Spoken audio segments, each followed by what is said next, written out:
Das Mikrolabel aus der Region für die Region wünscht gute Unterhaltung bei SRF bei den Leuten.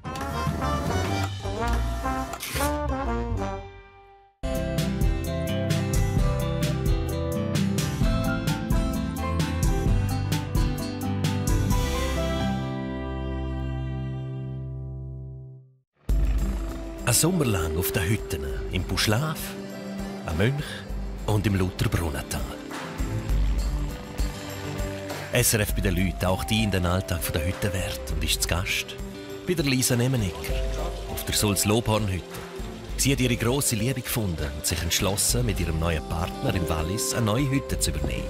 Ganz nach dem Motto: neue Liebe, neue Hütte. Aber der Abschied vom Berner Oberland ist nicht einfach. Bye bye. Das sind immer so wehmütige Momente und heute ist es irgendwie speziell. Ja. Das Gastau auf der höchsten bewarteten Hütte der Schweiz, der Mönchsjoch-Hütte. In der Nähe vom Jungfraujoch. Seit 8 Jahren sind Heidi König und der Kriegel Almer dort oben Hüttenwart. Auf über 3600 Meter. Die extremen Bedingungen in dieser Höhe machen dem Heidi immer wie mehr zu schaffen. Ja, ich muss jetzt einfach eine Entscheidung treffen, weil es einfach so nicht mehr weitergehen kann. Das Gastau in der Sauseo-Hütte im Buschlaf. Bei der Hüttenwartfamilie Heiss. Die Eltern, die Ruth und der Bruno, die Töchter die Nadia und Sandra und die beiden Enkel, die Vivian und Emina. Dort ist für sie mehr als nur ein Arbeitsort. Sie ist ihre zweite Heimat. Und wenn es dann einmal nicht schönes Wetter ist, pflegen sie vor allem das Familienleben. Das ist eine liebe Tochter. alle sind liebe Töchter. 3 Geschichten aus 3 Hütten. Das ist SRF bei den Leuten. Hüttengeschichten.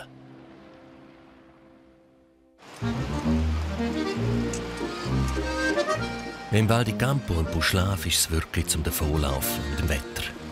Wochenlang hört es nicht mehr auf regnen. Die Sommersaison geht regelrecht ins Wasser.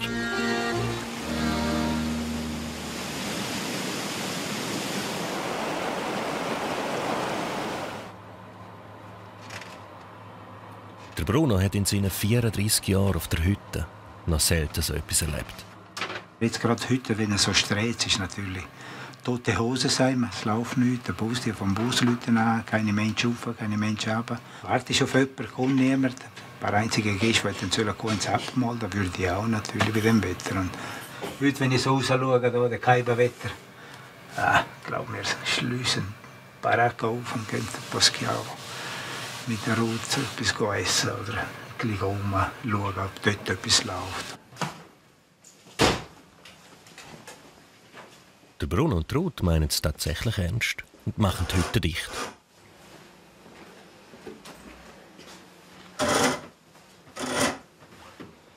Eben, ja, was sollen wir da herhocken und ja, zum Fenster rausschauen und es wird dann schon langweilig. Jetzt gehen wir halt ab ins Dorf, ja, vielleicht eine Pizza essen, dann kann ich noch schnell daheim zu meinen Blumen schauen und ja, nachher kommen wir wieder zurück. Kaum gesagt, kommt doch noch jemand. Ein Fischer, der übernachten will. Ja, kein Wetter, Stress und Tod. Und schon ist das Programm über den Haufen geworfen. Jetzt ist jetzt ins Wasser gefallen. Ja, nun, jetzt machen wir halt uns Nacht. Ist ja gut, wenn Leute kommen. Pizza können wir ja immer noch essen. Schade. Ja, nun, dann tue ich mich gerade rüsten und gehe kochen.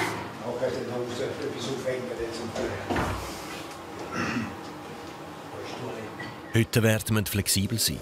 Für die Ruth und den Bruno ist das selbstverständlich. Der Gast ist König.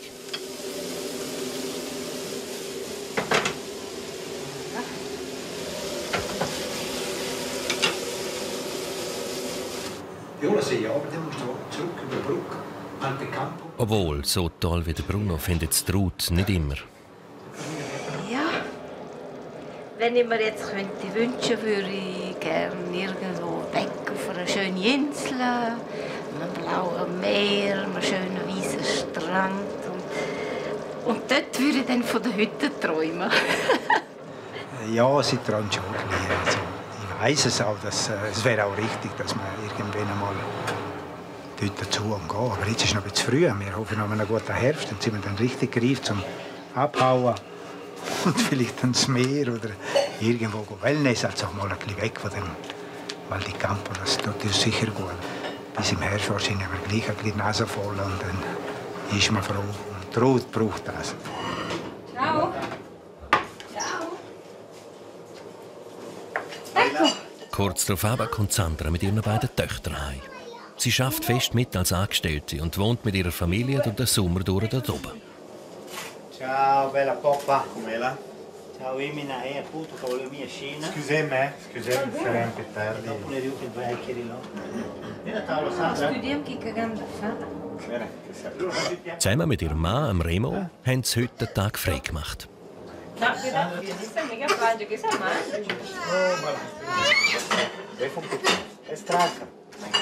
Ja, sie sind wirklich müde. Es war ein langer Tag und jetzt sind wir noch schnell im Dorf ein paar Sachen erledigen und jetzt und sie ist hungrig. Mit etwas im Teller sieht die Welt dann schon wieder anders aus. Auch der einzige Gast scheint zufrieden zu sein. Jetzt muss nur noch das Wetter besser werden.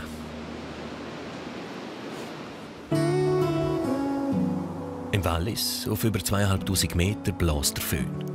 Die Kienhütte in der Nähe von Zermatt ist schon fast parat für die Eröffnung.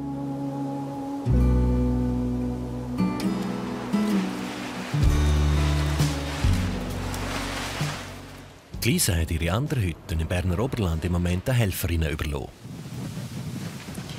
Wie geht das?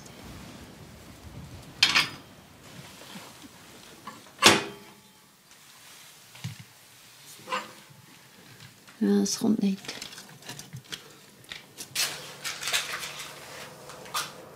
Das hat mir mal ein alter Bergführer gezeigt, wie man es brennen kann, wenn der Ofen nicht will, dass man so eine Fackel macht. Und nachher... Okay. Zuschauen tut Ramona, eine der 2 Töchter von Peter. Sie ist das Wochenende auf Besuch und ist gespannt, wie das alles hier läuft. So, jetzt tun sie doch gut. Es ist ein gutes Gefühl, jetzt hier zu sein. Und der Ofen oder der Herd oder eben das Feuer, das ist das Zentrale in einer Hütte. Und das habe ich jetzt zu Gang gebracht. Und sicher warm. Ja, jetzt darfst du schon. Der Peter und die anderen Helfer sind im Moment von aussen dran, das elektrisch am Einrichten. Das ist Lisa. Sali. Ja, 49,5, aber steigt immer noch.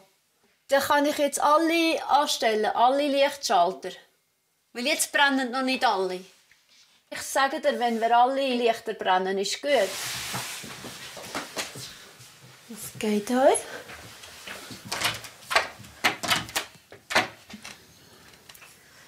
Das geht euch. Das ist zwar geschlossen, aber hat gleich schon Licht. Und hier, das geht euch.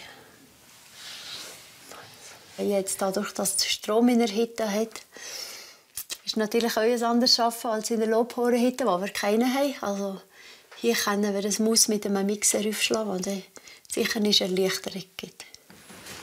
Der Peter und Lisa haben von Anfang an viel Unterstützung gekriegt vom Besitzer, Viktor Imboden.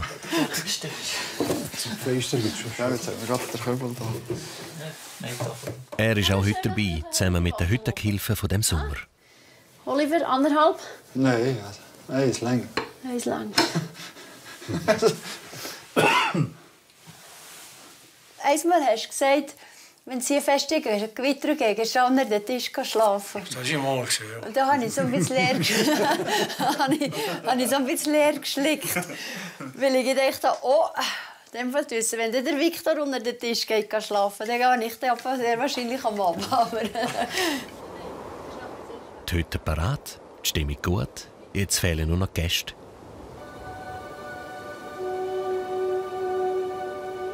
Auf der Mönchsjochhütte ist strahlender Sonnenschein. Perfektes Ausflugwetter. Vor allem auch für Tagestouristen, die vom Jungfraujoch her über den Gletscher kommen.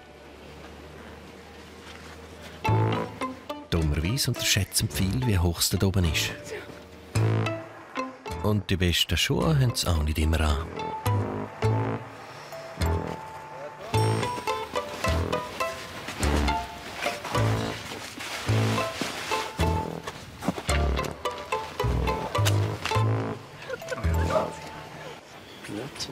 Das geht so nicht. Darum hat der Kriegel den Fritz Bravant geholt. Ein Profi mit dem Pistenbully. Ja gut, Christian, ich gehe nicht. Ja. Bis später. Bis nachher. Seine Aufgabe ist es, massenweise Schnee an die Hütten anzukarren. Eine Schneerampe zu bauen, dass man bequem und ohne Anseilen auf und runter kommt.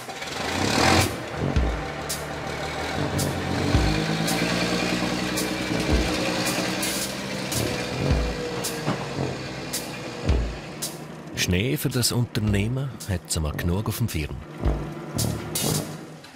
Denen hat Heidi ein Problem. Der Internetanschluss tut nicht. Sie hat alles probiert, ohne Erfolg. Jetzt hilft nur noch die Hotline. Guten Morgen. Für Deutsch drücken Sie bitte die 1. Pour le français. Wenn es um die... In Ordnung. Wenn Sie eine Rufnummer haben, geben Sie diese bitte jetzt ein. Kunden ohne Rufnummer drücken bitte die 1. Hey. Sollen wir Sie informieren, sobald das neue iPhone bestellt werden kann? Dann drücken Sie jetzt bitte die 1. Ansonsten bleiben Sie einfach am Telefon. Und zu welchem Thema können wir Ihnen helfen? Für Anliegen zum Vertrag drücken Sie bitte die 1, für technische Unterstützung die 2. 1 oder 2, das ist dem Fritz egal. Er druckt ein paar tausend Kubikmeter Schnee den Hang rauf. Einen Moment bitte. Alle Ansprechpersonen sind zurzeit besetzt. Wir bedienen Sie so schnell wie möglich.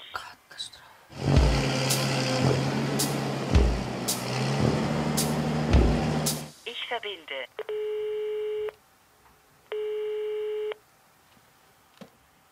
Ja, guten Morgen. Hier ist die König von Mönchsachitten.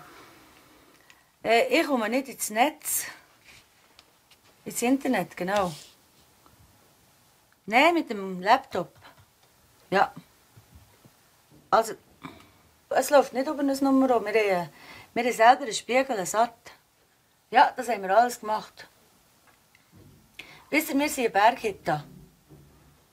Ja, und wir haben selber einen Spiegel. Für das Internet. Also ein Satt. Ja, ist gut. Merci.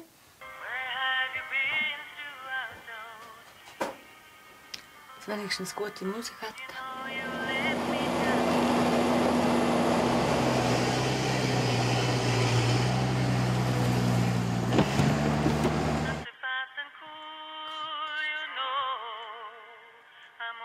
Heutzutage viel mit dem E-Mail reservieren.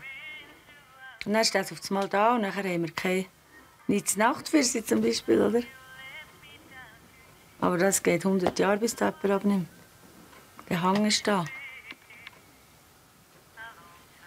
Also mir wäre es ja eigentlich gleich, wenn es nicht ging. Ich bin nicht so Fan. Mir als lieber, wenn die Leute anrufen.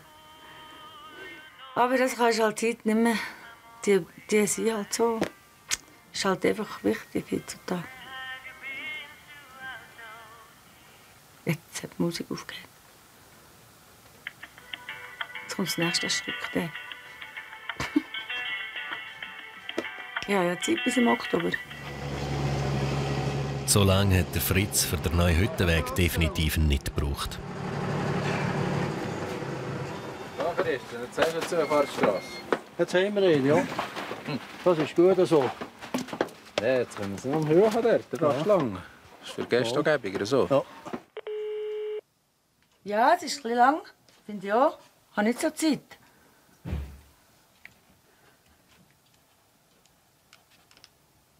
Ach so. Also, dann können wir... Ja. Ja, das kann ich nicht machen. Können wir nicht machen. Gut. Okay, merci für die Auskunft. Ade, danke. Gleichfalls, merci.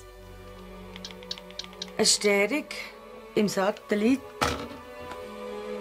Also keine Internetanmeldungen mehr für eine Weile. Aber dafür eine gigantische Schneerampe als neuer Hüttenweg. Der Tag ist gerettet.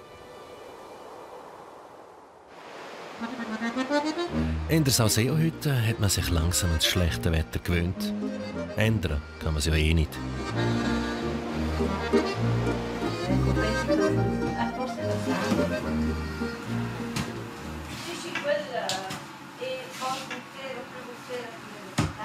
Die Kliemina findet es mal noch glatt, ihrer Mama ein bisschen zu helfen. Oh nein, Emina. No.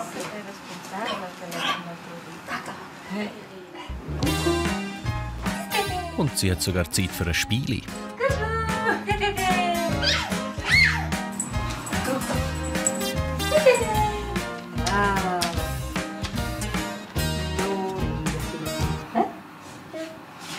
Im Sommer ist ein bisschen Pazifik und dann habe ich mehr Zeit für meine Kinder. Zum auch ein bisschen zusammen spielen, gehen spazieren, zum Teil ein bisschen malen. Und das ist ein Vorteil vom schlechten Wetter. Dann kann man wirklich auch etwas den Kindern geben, nicht nur an der Hütte oder an den Gästen.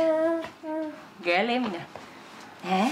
Eigentlich an seinem Geburtstag hat sie den ersten Schritt gemacht und dann ist sie noch ein bisschen, ja, ist immer ein bisschen schauen. Und auf einmal, das ist praktisch von einem Tag auf den anderen gegangen und jetzt geht sie davon wie ein Büsi-Wetter.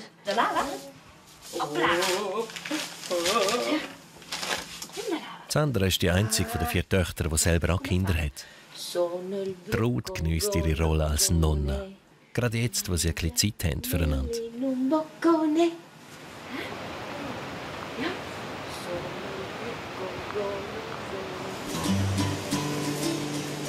Die Nadia, die älteste Tochter, und der Bruno haben auch gedacht, was sollen wir hier in der Hütte rumhocken und warten? Und können pilzeln.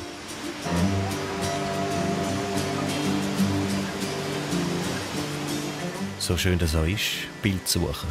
Der verregnete Sommer mit wenig Gästen ist für das Familienunternehmen Heiss nicht gut. Ja, Druck, klar ist ein bisschen Druck. Also, Ruth und ich sind im Alter, wo wir langsam unser Pensum ein bisschen hergerübelt haben. Und man muss schon schauen für die Jungen. Wir gehen den Vortritt der Jungen, gerade die 2, die in der Hütte helfen sind. Die haben eine Art Vortritt auch, dass sie ein bisschen seinen Lohn haben. Und wir haben etwas gemacht, wir haben das Haus und das Maiensees. Ich meine, das 4. dieser Hütte, wenn es läuft, ist okay. Und sonst, die macht auch bei dir noch zusätzlich etwas arbeiten. Sandra hat ein kleines Kosmetikgeschäft und dort sie noch ein bisschen machen. Heute ist sie auch da, sie können mit ein paar Gästen noch etwas machen. Und so tun wir das ein bisschen zusammen und aufrunden.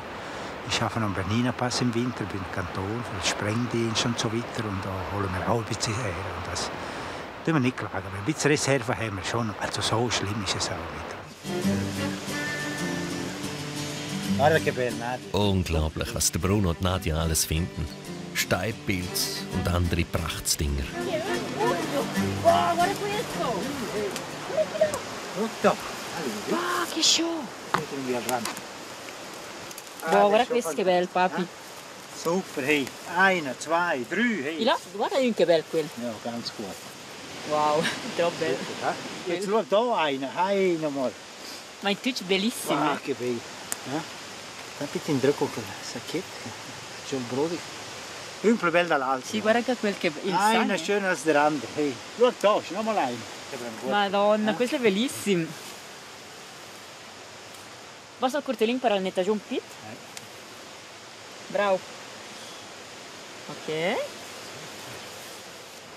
Ich bin nicht viel mit dem Papa unterwegs, weil normalerweise haben wir nicht einmal Zeit, um so jetzt zum Beispiel pilzeln oder sonst einmal etwas zusammen machen, weil die Hütte, wenn es läuft, läuft und dann müssen wir einfach dran sein und man hat nicht einmal recht Zeit, um miteinander ein bisschen abhocken, um zu Mittagessen. Aber jetzt habe ich es wirklich genossen. Es war schön. Ich habe wirklich Freude gehabt. Habe ich gehört, ja. Nein, das ist eine liebe Tochter. Alle sind liebe Töchter. Ja. Dann gehen wir weiter. Ja, wir schaffen. Ja.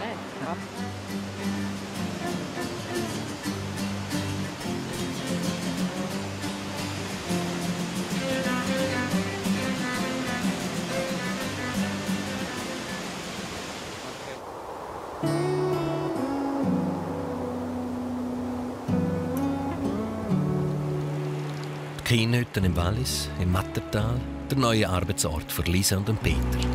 Das erste Mal, wenn ich kann, Walliser Fahnen in die Luft. Das Hissen von Fahnen ist der definitive Startschuss in ihre neue Zukunft. Also von Zeit zu Zeit nachziehen. Du musst ja noch sagen, welchen Job das ist. Wiener. Gut. Den Job nehme ich. Ja, singen wir das. Libra, tralala. Gut. Und Lisa muss es Schnaps haben. So, lieber Schatz, jetzt packen wir den Harzer Zwitterstück ein. Zweite Hütte. Zweite Hütte, ja. Gut.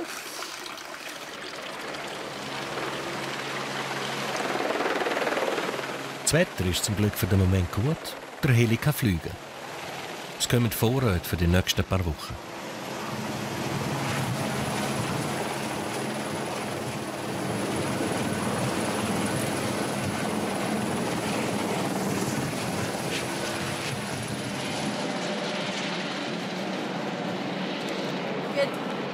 Eier.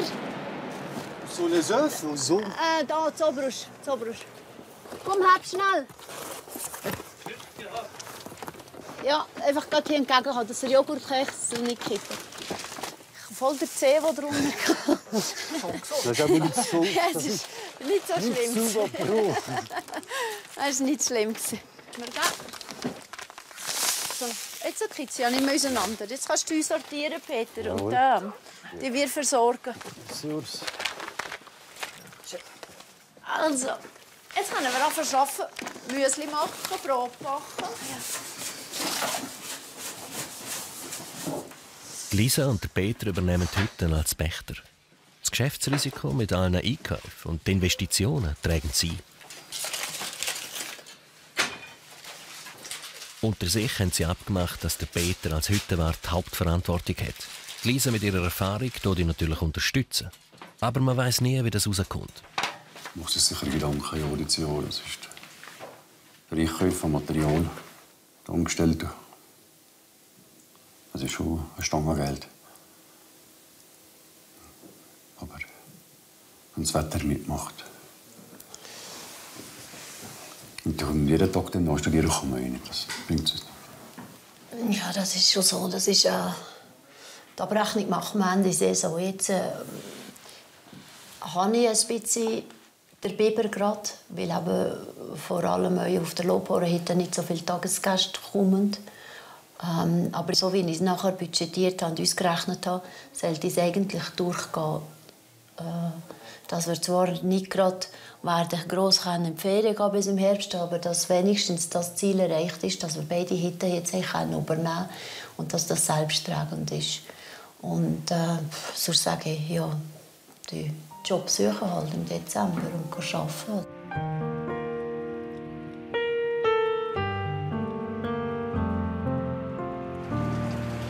Der Viktor, der Besitzer und langjährige Hüttenwart, muss sich über das jetzt keine Gedanken mehr machen. Er geht in Pension. Ich habe jetzt aber auch so gemerkt, vom ersten Mal, als wir mit ihm zusammen die Hütte anschauen, bis jetzt, dass es halt für ihn jetzt die Zeit kommt, zum Abschied nehmen, um eben das wirklich übergeben.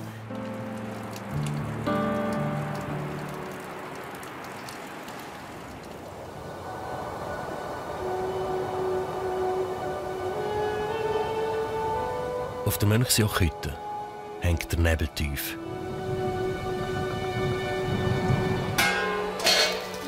Drinnen ist die Stimmung auch trüb.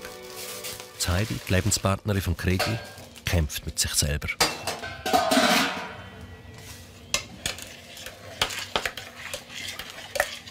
Ich muss mich jetzt einfach entscheiden. Ich muss jetzt einfach eine Entscheidung treffen, weil es einfach so nicht mehr weitergehen kann. Für mich stimmt es einfach total nicht mehr. Aber ich weiss noch nicht, wie. Das Problem ist, wenn ich hierher komme, wenn ich 2-3 Tage oder noch länger im Tal bin, dann schiesst es mich einfach wirklich an, um hierher zu kommen. Aber dann, wenn ich einen Tag oben bin, viel los ist, viele Bergführer kommen im Sommer, die man kennt schon, gute Bergsteiger, also wo man gut mit ihnen reden kann oder so, oder gute Sachen erlebt mit denen, dann geht es nicht. Das Arbeiten selber würde mir schon gefallen, wenn ich mich dann so quasi akklimatisiert habe, geht es dann um mich. Von dem her.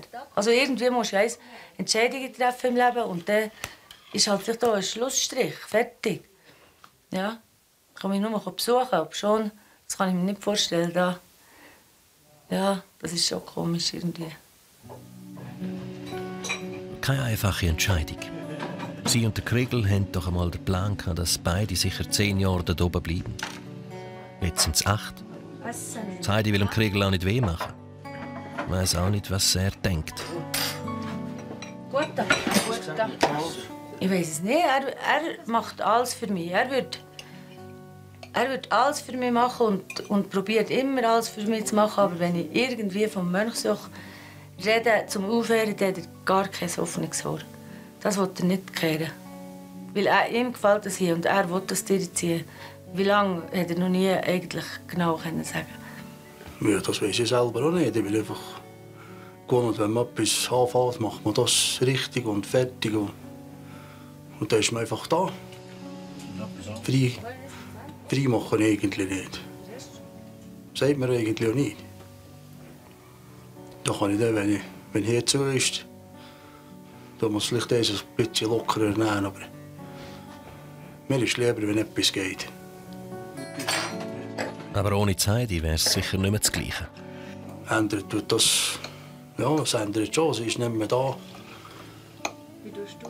Und dann muss man einfach schauen, dass hier ja, Ersatz findet für sie. Was sie ja gut vertreten. Und irgendjemand finden wir auch schon.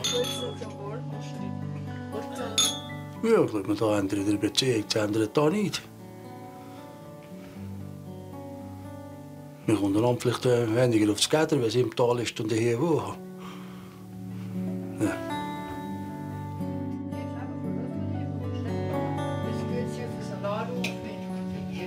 Ich muss jetzt einfach das ändern. Fertig. Ich habe mir das vorgenommen. Ja. Und ich habe nicht ein schlechtes Gewissen. Nein, ich habe kein schlechtes Gewissen, weil ich habe das Gefühl, ich habe 8 Jahre gemacht und das ist eine Leistung, finde ich. Weil, ja, 8 Jahre, musst du dir vorstellen, ohne Sommer. Wenn das um mich Sommer am Stück, ein Sommer am Stück, wenn das um mich bräteln, grillieren, was ist das? Oder so. So kleine Sachen, die für euch, ihr, die alle im Tal sind, die einfach normal ist. Oder an See hocken oder was weiß ich. Ja.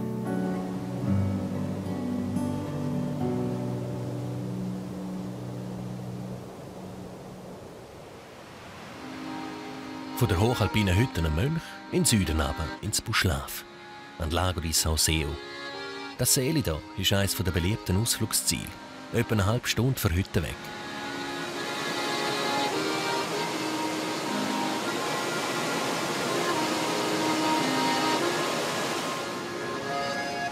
Der Bruno hat es gerne, wenn auch die Einheimischen ab und zu auf einen Kaffee vorbeikommen. Für ein Schwätzchen mit Neuigkeiten aus Poschiavo.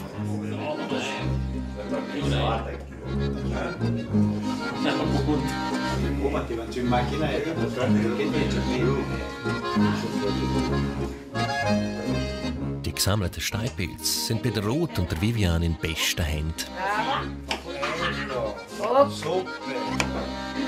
Oh. Heute ist ein besonderer Tag. Ein Familientreffen. Einfach so, ganz spontan. Die beiden jüngsten Töchter, die schon länger ausgeflogen sind und nicht fest im Familienbetrieb mitschaffen, kommen auf Besuch. Die Priska ist die Gotte von Vivian und wohnt sonst in Engelberg. Also es ist schon schön. Einmal wieder heimkommen, vor allem im Bündnerland.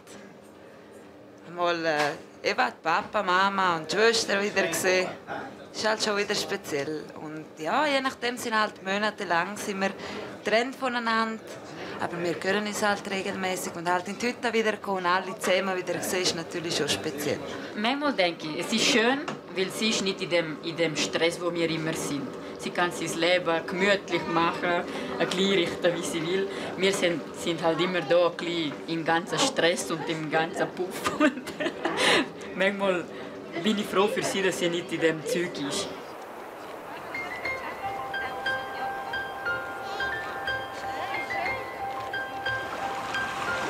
wenn schon wieder einmal daheim, dann richtig. Die Priska macht mit ihren Eltern und ihrem Gottenmädchen eine kleine Wanderung auf der Bernina Pass rauf, zum Lago Bianco. Zwar altbekannt, aber trotzdem immer wieder schön.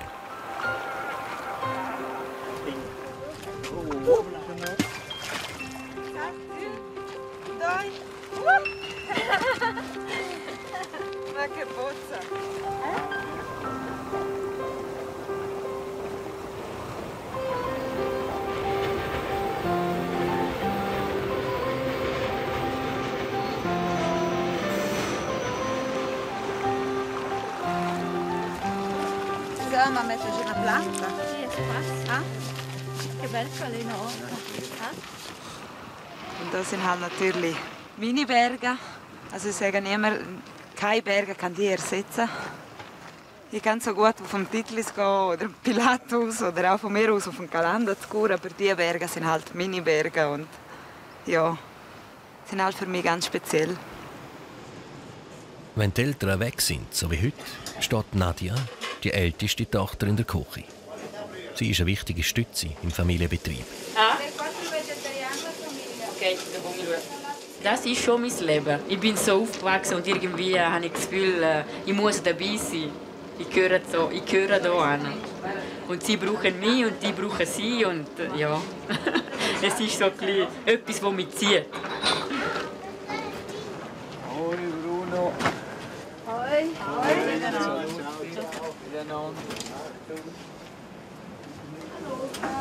Hopp, etwas zu warten, Giroli.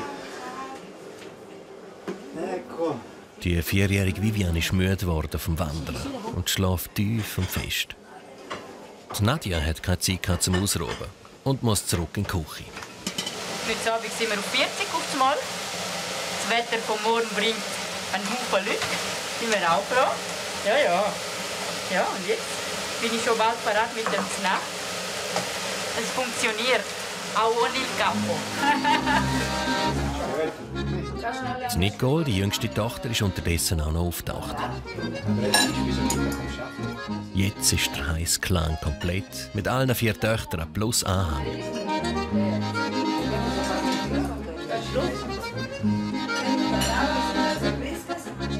Traumhaft schön, denkt vielleicht Vivian in dem Moment.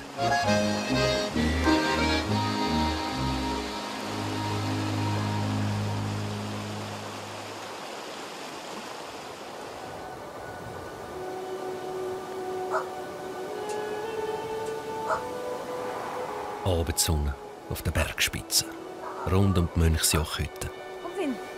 Der Kriegel und Heidi gönnen sich einmal ein bisschen Freizeit. Vielleicht gerade gut in dem Moment.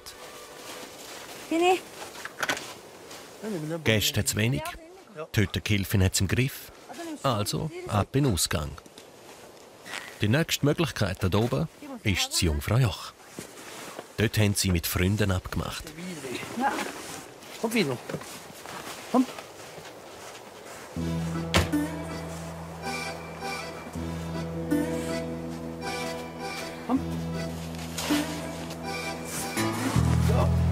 Komm, Willi, komm. Gut. Du sitzt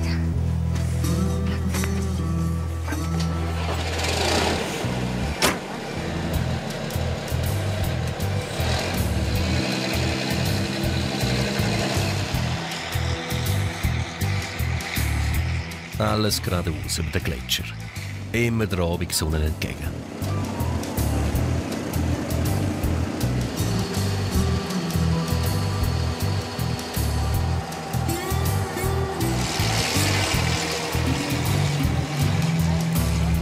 Zwei Kilometer geht es immer leichter ab. Zu Fuss hat man eine Dreiviertelstunde. In den unterirdischen Gängen vom Joch ist um diese Zeit kein Knochen mehr herum. Touristen sind unten, auch die allermeisten Angestellten.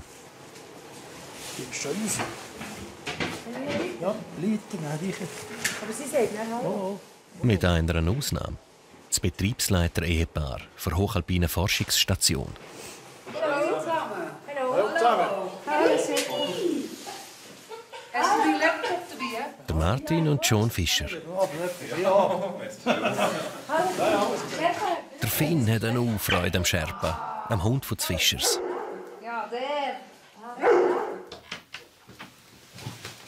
So, können wir rein. Der Martin und John haben dort oben ihre Dienstwohnung. Sie sind auch eine Art Hüttenwart für die Klimaforscher, die dort oben ihre Studien machen. Das machst du richtig gut. So haben wir gerne Gäste. Beide trinken. Die Fischers leben einen eigenen Rhythmus. Immer 20 Tage am Stück auf dem Jungfraujoch. Rund um die Tour. Dann 11 Tage frei im Tal. Das ganze Jahr durch.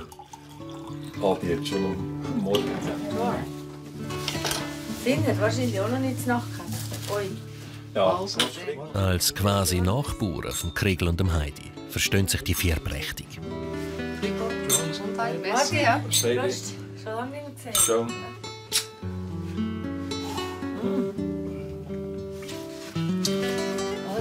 Heute zusammen. Hast du aber Hunger, Sherpa? Trotz dieser Gemütlichkeit ist das Leben dort oben nicht ein bisschen sehr einsam. Es sind über 600'000 Besucher im Jahr auf dem Joch. Also Leute hat es genug aber es ist schon das mit Freundschaften oder so ist natürlich schon anders. Aber man ist nicht in Vereinen oder irgendetwas. Das geht nicht von dem her von Art. Aber darum schätzt man es mehr, dass man gut Leute in der Nähe hat nachher. Ja, schon noch eine Abwechslung. Also eins aus der Ritten raus, fort vom Zeug. Wir gehen gerne zu ihnen da. Sie kommen auch manchmal zu uns, muss ich sagen. Eigentlich noch viel, gell? Für uns ist es natürlich einfacher. Nein, das ist schön. Wirklich. Dann kannst du so mit dem Nattel lassen, schauen, ob dir jemand geschrieben vom Tal, das SMS oder so. Aber hinten hat mir niemand geschrieben. Sie pfeifen hier im Tal. Spät in der Nacht machen sich Heidi und der Kriegel wieder auf den Heimweg. Über den stockdunklen Gletscher. Aber der Kriegel weiss ja, wo es durchgeht.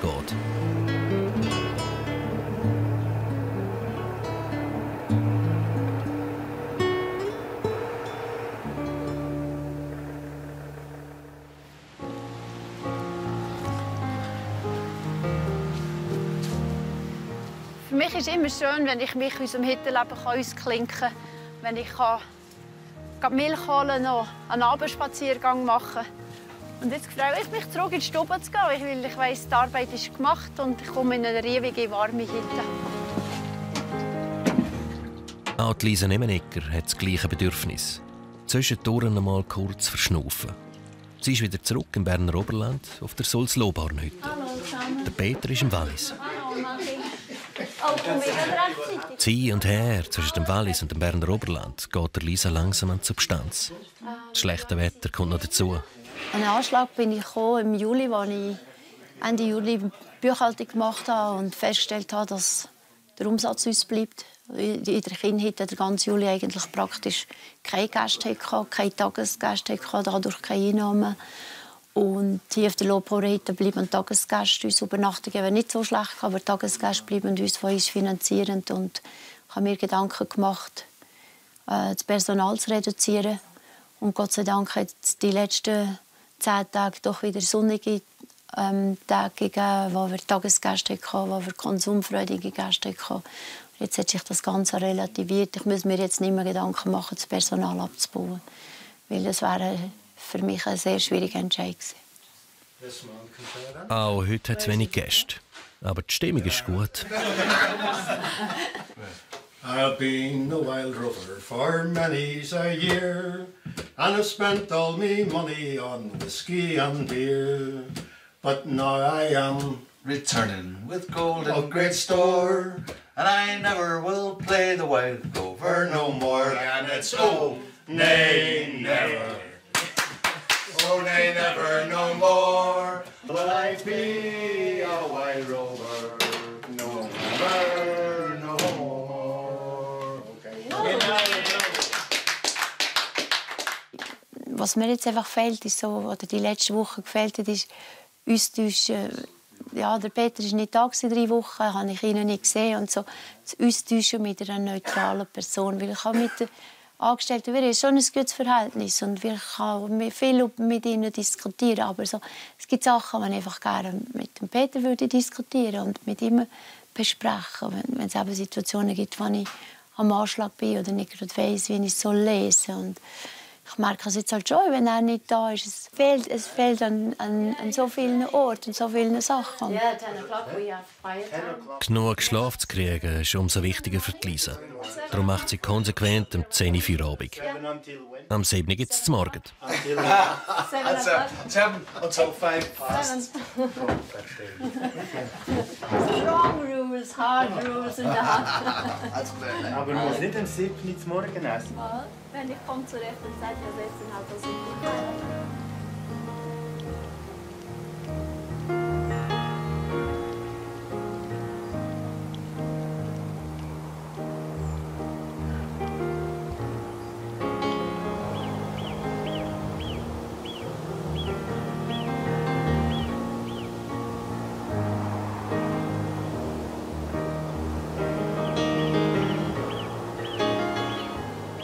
Am nächsten Morgen.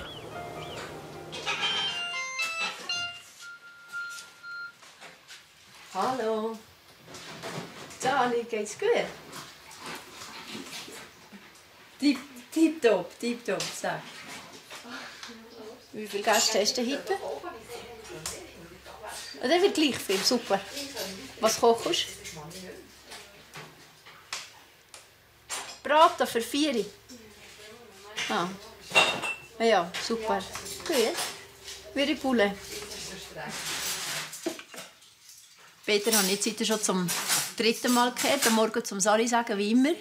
Dann hat er mir angeleitet, es geht mir nicht so gut, weil er gestern sich in den Finger geschnitten hat, musste beizen und hat einen Spritz bekommen gegen Starkkrampf und heute Morgen war er schlecht.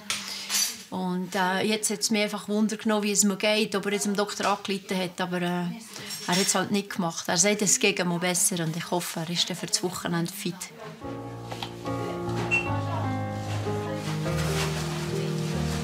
Die Gäste für Lobhornhütte packen ihre 7 Sachen und ziehen weiter. Bye bye. 5 Jahre hat Lisa dort oben geschafft. Viele Gäste sind ihr ans Herz gewachsen. Aber die Liebe zum Peter ist stärker. Ende Oktober zügelt sie definitiv weg. Zurück ins Wallis. Danke. All the best. Bye. Thank you very much. Bye, girls. Tot ziens.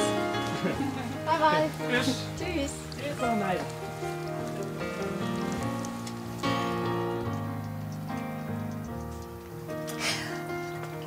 Also es passiert nicht immer so, wie jetzt geht, aber es tut mir immer weh. Das war so eine herzige Familie und die bekommst halt in so einer kleinen Hütte schnell persönlichen Kontakt mit den Leuten.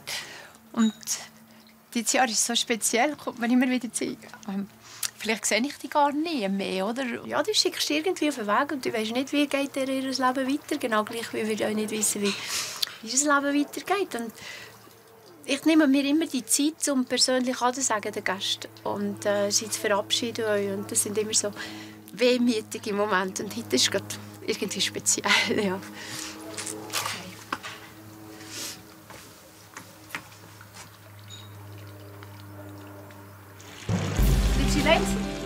In der nächsten Sendung kommt aus, ob der Entscheid für Lisa und Peter wieder zurückzugehen aufgegangen ist. Sie hat jedenfalls gemischte Gefühle. Entscheidungen, die man trifft im Leben, hat immer etwas Positives und etwas Negatives. Auf der Sauseo-Hütte kann man den Bruno nicht mehr heben. Die Bündner Jagd fährt an. Und während der mehr auf der Pirsch ist, macht sich seine Tochter Gedanken, wie es für sie das nächste Jahr weitergehen soll. So viel arbeiten und 2 Kinder und einen Tag frei, muss waschen und putzen und auch daheim. Auf der Mönchsjoch-Hütte ist der Sommer definitiv vorbei. Höchste Zeit, um die Hütte dicht zu machen. Höchste Zeit aber auch, eine Nachfolgerin für die Heidi zu finden. Beim Probeschaffen sagt der Kriegel ganz klar, was er erwartet. Es muss schon einer sein, der ein bisschen robust ist und anpacken kann. Das und noch viel mehr. Das nächste Mal bei SRF bei den Leuten. Heute Geschichten. Sie sahen SRF bei den Leuten mit «Aus der Region für die Region», dem Migros-Label für regionale Produkte.